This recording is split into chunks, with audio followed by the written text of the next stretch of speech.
Ladies and gentlemen, please welcome your first fighter into the ring. From Mountain Ash, Wales, Nathan King! Second fight on the bill sees Nathan King versus Yoann Kongolo. We know how to pronounce that one, Spencer, because Yoann Kongolo he's like a big kickboxing star in the Netherlands, as well as him doing professional boxing. And he's unbeaten as a pro. He's got 6 fights, 6 knockouts. He's a serious guy. But he's in with Nathan King, who's a veteran. That's what we've got to say. He's a veteran, and he comes to fight. What do you think of the opposite nature of the ring walk song Delilah by Tom Jones, Spence? Any feelings? None whatsoever, my friend. Why? Only joking. Ladies and gentlemen, please welcome his opponents from Geneva, Switzerland. From Geneva. Yoann Kongolo.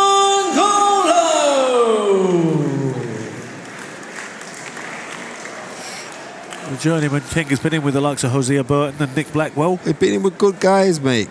Callum Johnson, Courtney Fry, which he holds a win over. Indeed, that's an interesting statistic, isn't it? Yeah. Even though it's 3 years ago. So he's a young guy. He comes to fight.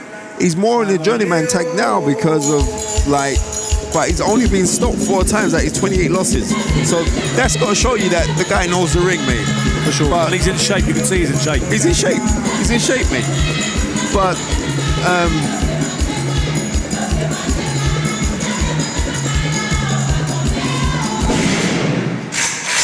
this Yoann Kongolo, he's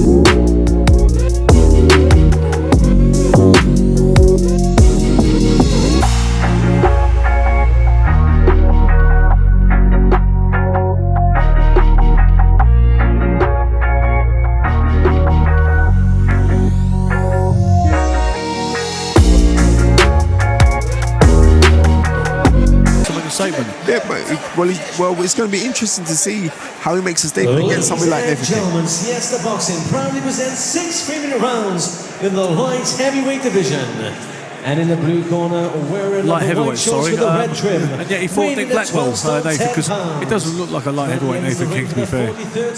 No, but Hosea Burton and Callum Johnson are. Nathan King! But I don't think either of them look like 175 pounders really, Spence, but this is what it's billed as. They're probably more like super middleweights, but this is overweight, you know. Yeah. He's undefeated with a record of 6 wins and no losses. 3 of those wins coming by way of knockout. From Geneva, Switzerland, Yoann. And he's got a Russian coach. Kongolo. Whose name you might recall.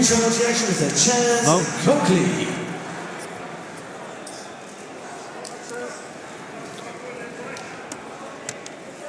It's Roman Janistikov, I believe. Yeah, that sounds right to me. This is going to be an entertaining fight. I can just see by. I know we're going to be looking at a fight here. Last minute prayer there from Kongolo. Seconds out. This all depends on what Nathan King we get. If we're going to get the guy that's looking to survive and just get a paycheck, or we're going to look for the guy who's going to come out to fight. And already, I just like the look of how he's thrown out his first jab and there's a snap on it. That suggests to me that he's going to come to have a go. He has an air of self-possession. Having a look at what he's up against. Nice jab.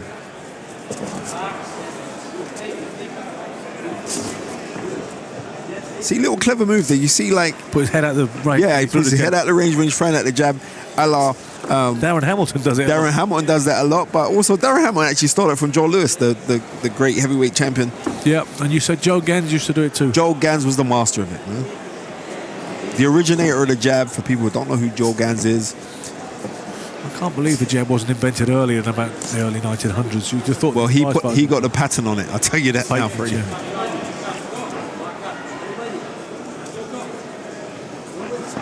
Cagey start, having a look at each other there behind the jab. No one's attempted anything else yet. Beautiful. You see in this game, you can't buy experience. Nope. Okay? And Kongolo is coming from a kickboxing background. And here you're in with somebody like a Nathan King who's been around, it seems like forever. Yes. Right? But it's only the really, really good guys that stop him. And I just like how Nathan's just shuffling along and popping out that jab. Right? Who calls him on a little bit there. Yeah. A little bit showing out. And he's very, very focused. I can see that right hand coming to play really early from Nathan, because he's landing with a jab and he's creating the range so he could drop that right hand. Look at that double jab. This is something that we see that is really neglected by fighters, double jab. We see guys who come out now and they're throwing like big shots, as we see from Kongolo, even though he's a shorter guy, but he's not really placing the jab. And as he's throwing out his jab, he's not twisting the hand on it. But the difference is, if we look at good body shot there. Yep. Touch upstairs and right hook to the body. His movement is so economic, Nathan King, as well. Exactly. But this is beautiful. This is beautiful work from Nathan King. If I was Kongoloa now, yeah, I'd be trying to land in big shots to try and take it away from. Double jab, right hand he tries. From Nathan. Beautiful jab again. It's like the up jab, flown from a low slung lead, Spence. Yeah, but it's not only that. The thing what I like here with Nathan King, it's like how comfortable he is in there. He's just very, very comfortable. I'll tell you, that right hand was coming to play. He's starting to throw it now. It was a little bit short there. Because Kongolo is the shorter of the two, I like to see more head movement or some side-to-side movement from Kongolo. Maybe similar to what we saw with Dan Birmingham in the first. 100%, Ben. You took the words right out of my mouth, sir. He fancies this job. Right. It seemed like a short opening round, but we were just mesmerised by it did. You know what? I give that round to Mr. King. Yeah. And I'm giving that round to King. I concur with you on that, Spencer. I think he fancies the job very much, this evening.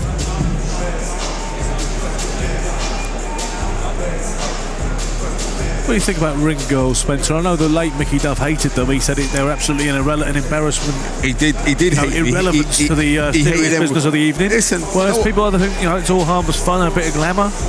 Where do you stand? Where do I stand? If they're good looking, it's fine. Do you know what I mean? But I like girls who are a little bit more covered, because to me it shows class. Yes, sometimes Yeah. You prefer your gifts wrapped. Yeah, 100%. Do you know what I mean? 10 seconds. But we digress, I fear.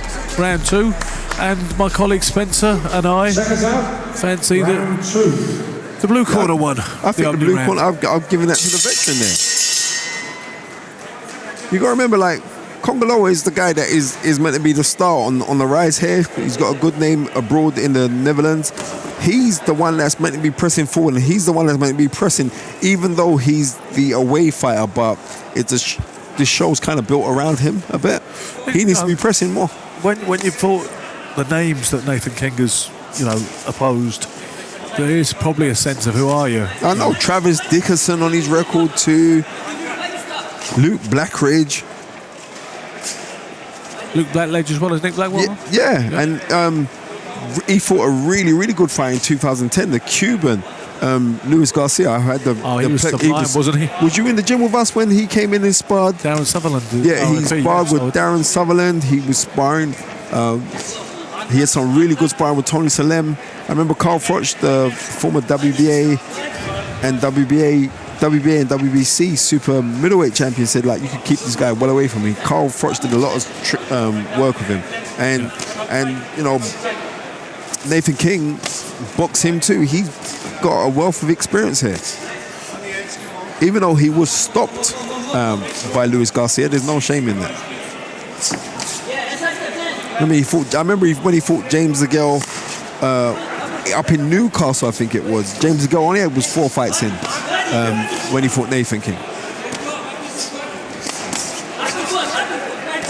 finding the range a little better now, Kongolo, in this round. Starting to get off, look a little bit more comfortable.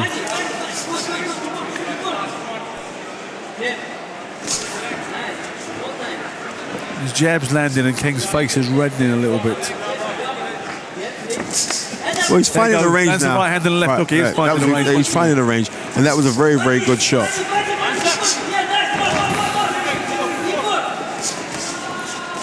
Good counter there with the right hand from King. See, that's nice. Yeah, this 3 left hooks. nice You asked work. for it in the previous fight and you get it now. No, but exactly. News travels slowly sometimes. Indeed.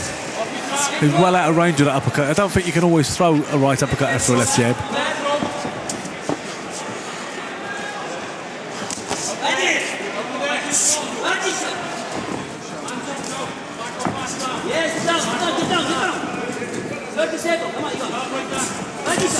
He's finding a range now. Double jab, right hook. Takes a right hook back from Nathan King. He's certainly not moving, but he takes 2 shots there. 1, 2. What's the referee got a problem with? Okay. He wants the corner to be quiet. Exactly. They should be quiet. It's interesting, Spencer. We should have some parliamentary procedure in here. Yeah. It's not precisely like the amateurs where you're literally forbidden to speak during the round, but it's at the referee's discretion. And if cornermen are overly vocal, they will be told. Yes. So, you have it evenly poised at this point, Spencer? I've got it easy. I've got it 1 round apiece right now. How you got it? You got it the same? That was, yes, it was a much more positive round from Kongolo. He was finding the range, getting his shots off, and he looked like he put a little bit more of a dent in King, who doesn't quite look as dogmatically defiant as he did in round 1. I know. We'll see how this fight's going to progress now. Whether Nathan King now can suck it up within these in the replay there. Yeah, good left hook. But it's this right hand here with Kongolo. See that right hand where he just lands on him? Stiffen him a little. Yeah, it did stiffen him. I saw the legs that kind of stand to attention there. I mean, this is a really good fight. I mean, this is really warmed me up. Yeah, seriously, this is really warmed me up. This is the lifeblood of small hall boxing, when you've got a guy in the opposite corner who's come to try and win against a young guy trying to make a statement. Yep. I mean, fair play to Siesta Boxing for putting on this fight. Because we look at this as going to be a learning fight for Kongolo, but regardless of that, your King came out, especially in the first round, and now he's trying to do the same thing here and administer that jab to just create the distance. Yep.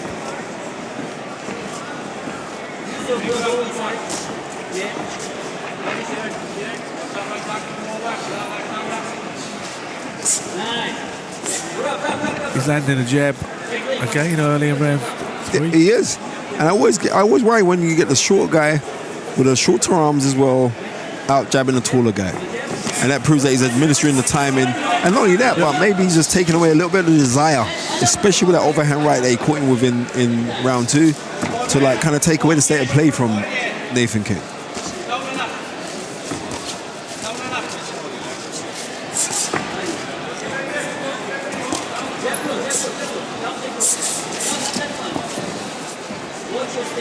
And Ben, if you was in Nathan King's corner now, what instruction would you be telling him to do right now? Or what would you like to see him do? If I was in his corner, I'd like to see him assert his authority like he did in the first round, and draw on his experience, because I think when he was staying tight and working behind the jab, he got tagged with a right hand again there, then missed with his own long right hook. I just think to keep it a bit tighter and to try and put it on him a little bit more. But it looks to me now that King has reverted ever so subtly more to that opponent's mindset, even in the last 4 minutes. But the thing about it is this: he's still trying. So the thing about it is this: is like Nathan King isn't thinking to himself like, I'm here as a journeyman to collect a paycheck. He's here to try. He's trying to win, because you can see like on times where he's taken some heavy shots in this round of round 3, and he's still trying to fire back. He has a fighter's face if ever anybody sported that kind of countenance, does he not, Spencer? He does. If you look at him there, he looks a little bit like Alaminta. Yes, he does. He does more a little version. bit. A more rugged version. Alan, quite the pretty boy in his day. Oh, mate, he was a good-looking guy. Even after Marvin Hagler dismantled his face within about 72 hours. 1980. That was September 1980. September. My apologies, Ben. It's okay, you were only 6. That's a decent lead left hook, and the the output and the accuracy from Kongolo is better, although he does take a left hook in return from Nathan King there. He does, but I'm seeing these guys who are always trying to evade to this shoulder of Floyd Mayweather, Yes. right? And I don't think they know what they're doing, because from there he just took 2 shots there, Kongolo, where he should have been trying to throw the uppercut. He did nothing. He just said, "Oh, I'm going to shoulder. I'm a little bit tired." The so-called shoulder roll is an interesting modern phenomenon in boxing, Spencer. And he lands a decent right hook there. He does. While we're talking about technique, acknowledges him and smiles at the end of the round. And Definitely a Kongolo round. yeah, I mean, I think, like I say, after looking at the first round, which we did give to King, whether the referee did or not, it looked like it was an interesting scenario, psychologically. But the fact is that, he has asserted his authority from round 2 and 3. Yeah. He's been connected. Well, I wouldn't Looks a say that he's little asserted his King. authority. I would say more that he's stamped it, because he stamped it by throwing those hard bludgeoning shots, which has kind of taken the ambition away. From King. Yeah. And what King needs to do is start to get back on that jab, because King's trying to fight the guy up close. You know what I mean? You've got your attributes are that you've got longer arms than the guy, and you are a snappier puncher. He needs to try and stick to that. Seconds out, round 4.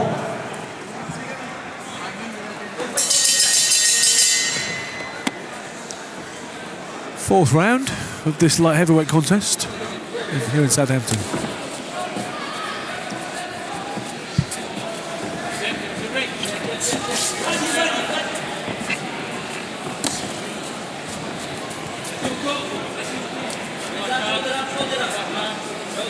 As we can see here, like Kongolo doesn't really move his head. Not a great deal. Yeah, Nathan could actually trick him. If he used to throw a double jab, but be short with a double jab, just to use it as a blinder, come over the top of the right hand, he would land with that shot. But he's trying to find him up close. It's sometimes a nice idea, Spencer, to throw one jab to the head, a jab to the chest, a little lower, and then the overhand right. Yeah, similar to, what was that, Tommy Hearns versus Roberto Duran. Yeah.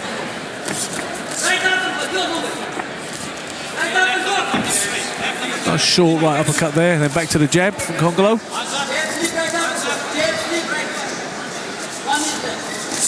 Good shots. That's a very good uppercut there.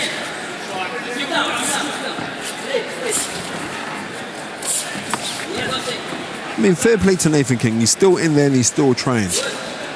Even though the shots are feeling they're a bit short, because he is fatigued in there. But credit where it should be given.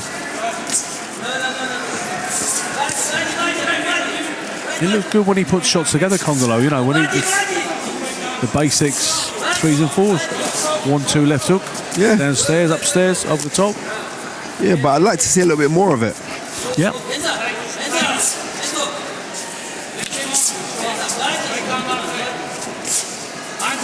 He almost deliberately looks like he eats a few shots, a few jabs, Nathan King there, with a certain disdain for the impact. Well, you know what? That's good for him. But if I was training any fighter, they're not taking 3 shots. They don't give away 3 shots. I don't think there's ever a good idea to take punches for nothing. Good overhand right there. And he's come up through the middle from Kongolo. Never nice right hand.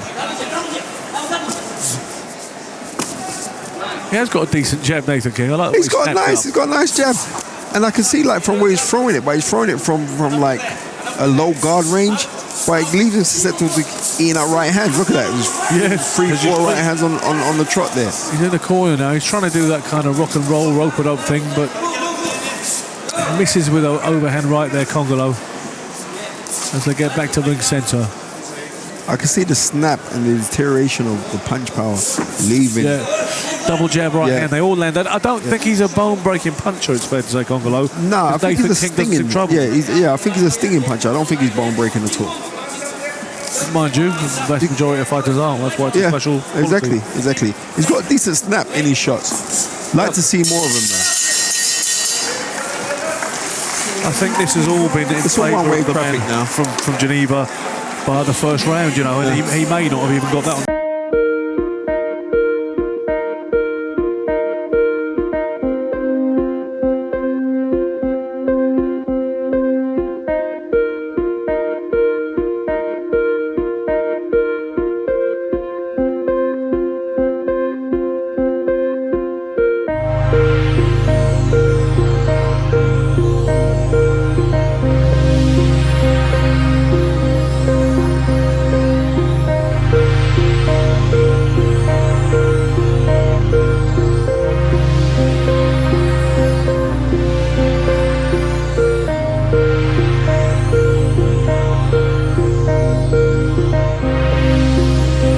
right hand all land. That is actually quite rare in boxing. It is When rare, you get and a it's very stunning. simple combination, which is throw the pads and the bag a million times to actually connect with every single shot. No, it's very rare. It's a rarity. I remember the late Dean Powell said to me when I asked him about the Mayweather kind of so-called Mayweather pads technique, what do you think of it? And he said, well, if the fighter likes it, fair enough, but if you ever hit anybody with 4 shots in a row, you're probably going to knock him out. Well, I do remember seeing Lee Purdy versus Colin Lyons, for the British welterweight crown at the York Hall, and I think it was round 6. Colin Lyons throws 4 consecutive left hooks on Lee Purdy, connected with every single one of them. Lee Purdy didn't go over, but and Ian John Lewis was the third man that night. yes, he called Ian the John fight Lewis a draw, he called the fight a draw, which was rather scandalous. I've got to be honest. Yeah, well, you know, I mean, maybe it was hot that night. And you see, like, Ian doesn't really like the heat. He starts to sweat profusely when a little bit of the light comes down. So maybe that had something to do with it. Mitigating factors. Here we go. He's still a good referee and judge.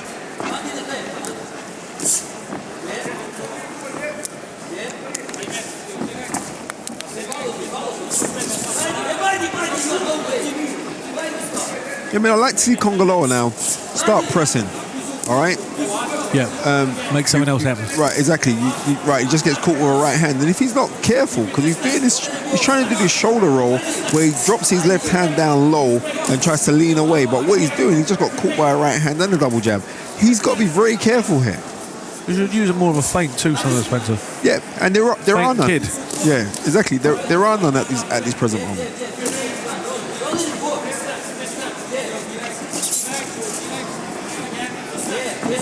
You have to look on someone like Nathan King. He's an honest pro, isn't he? Absolutely. He's the epitome of what it's about, the grassroots servant of boxing is about, you know. Yeah. And they're proud men, people, you know, the men of the street don't understand it always. Because, I could never be that, I could never lose all those fights. They don't understand that their pride is the fact they will fight anybody at any notice, have gloves, will travel, and they'll still be there when the final bell, you know, right. God willing. And these men are the epitome and the backbone of the sport. Now you have to know, like, when you put on shoulders, maybe sometimes you can't even get an opponent, and then these men, as we're saying, the epitome of step up. Gum Shield will travel. Whereas, you know, on the other side of the coin, there's some more pampered prospects out there who you want to guarantee when they're not going to learn anything from, you know. Exactly. You have to challenge yourself. And I'd like to see, like, Kongolo start pressing a little bit more here.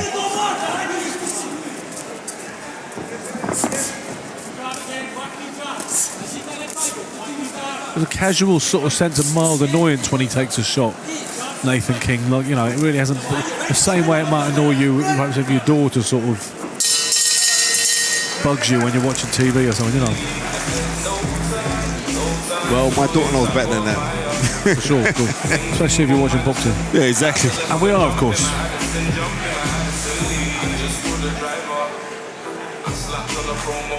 I've got Kongolo winning every single round except for the first round. Interesting replay there. You see that right hand, Spencer? Oh, a very, very good right hand. Shot, you know. Very, very good right hand. He set up nice as well because he went double jab right hand. Yeah, just like kind of measuring string of a jab, you know. But you know, that's Nathan King letting him know he's still there. Yeah.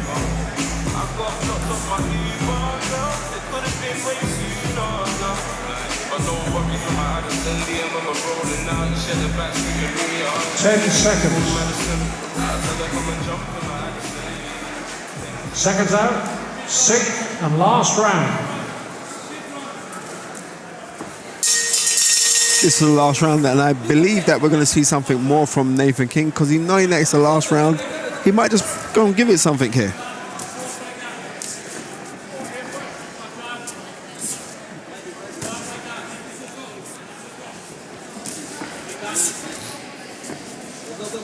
Look at that, Kongolo is sweating profusely here, Ben. Sure. So it is a hot night tonight, and the ring lights are very bright.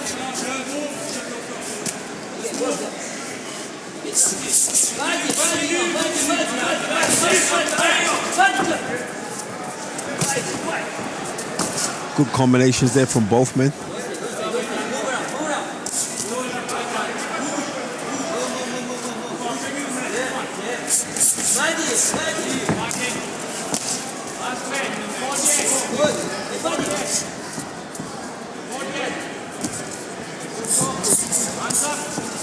Good shots. Yeah, just perhaps the sense of a little under-inspired, perhaps, Kongolo. For someone who's really trying to, you know, perhaps trying to make an arresting statement on this UK appearance.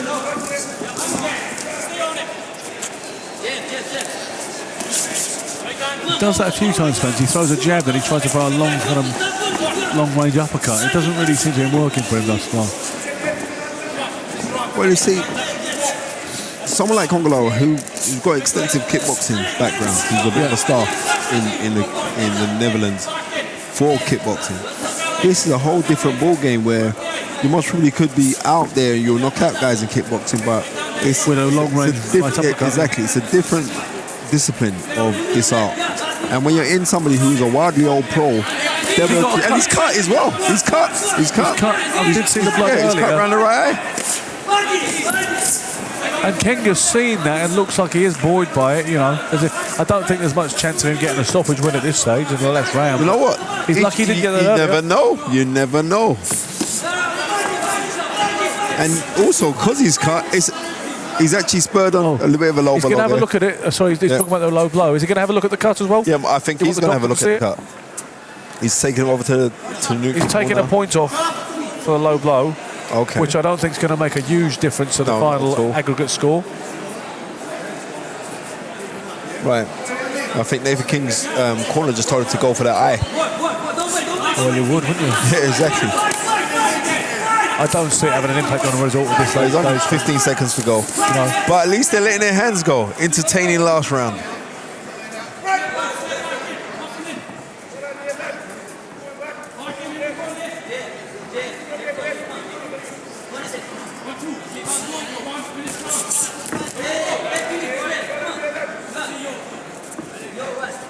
Kongolo's tired here as well. He is a little bit, yeah. Yeah, he's blowing. Good shots from Nathan King. There's a sense of Nathan King, he could have gone 10 rounds or exactly. whatever. Only one winner, but I must say that Nathan King acquitted himself handily. And I think you'd have to agree with me on that one, Ben. I do, and also I think he's going to be out for a little while, Kongolo, regardless, because that cut doesn't look like a minor nick. No, it doesn't at all.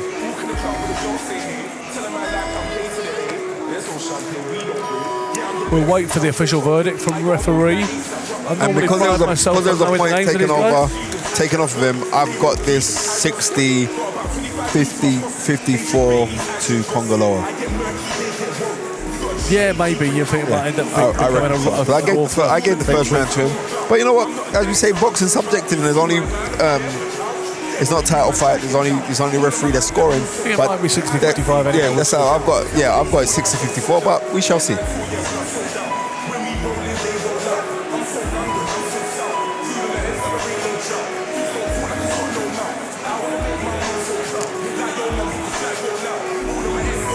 In all the other fights that Kongolo has had, I think this fight would have taught him so much.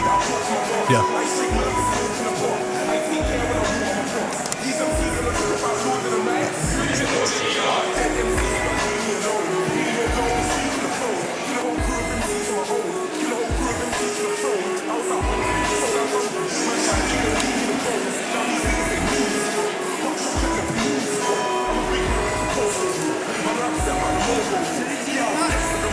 We're just waiting now for the official verdict. There's a little file from there. Yeah, to come with the official verdict. I think it's a formality within the process here. I think it's another win for Kongolo.